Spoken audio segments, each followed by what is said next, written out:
Covered bridges. Why build a bridge and put a roof on it?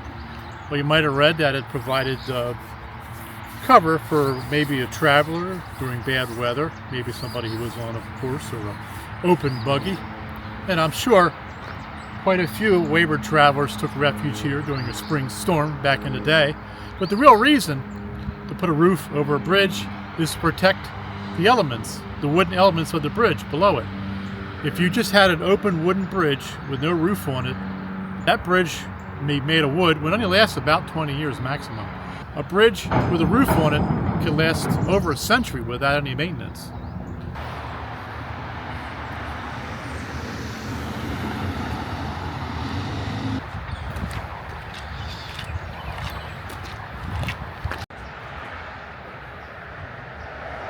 You can see the design here of the bridge here. This is called a Burr truss, or sometimes called a Burr arch truss design.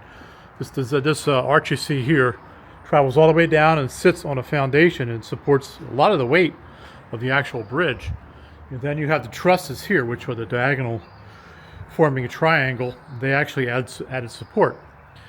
The term Burr does not come from a descriptive term from the wood. It's actually, the gentleman's name was Theodore Burr, who invented this design back in the early 1800s. He later patented it in 1816, I believe. Much of Chester County's bridges are designed in this way, and there are 15 bridges here in Chester County, Pennsylvania. This particular bridge is just outside of Downingtown, and it's known as Gibson's Bridge. Many of these bridges who have these names are named after local farmers who owned the land surrounding the bridge. Now, this bridge here crosses the Brandywine Creek, and there were at one time 11 crossing Brandywine Creek, and there are now just this one here.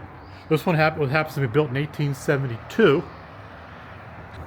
Now, out of the 15 bridges in Chester County, most of them are of that design, except for two.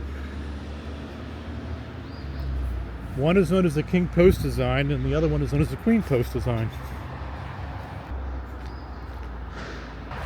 Well, we'll just put this here on the screen so you can read it.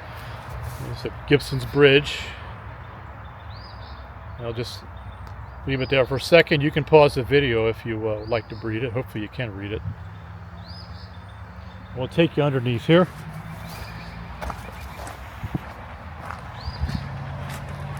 Again, this is the Brandywine Creek here. Try to get down here without slipping. You can see underneath of it there. This one looks like it's been reinforced with steel. So this has had some renovation done in the past. You can see there's your arch coming down right there, it looks like. And you can look up, you can see the arch.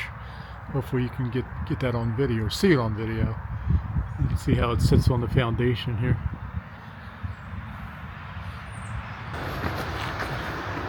Of course, covered bridges have had a romantic side to them. Courting couples were known to take refuge in these bridges, and they're often known as kissing bridges.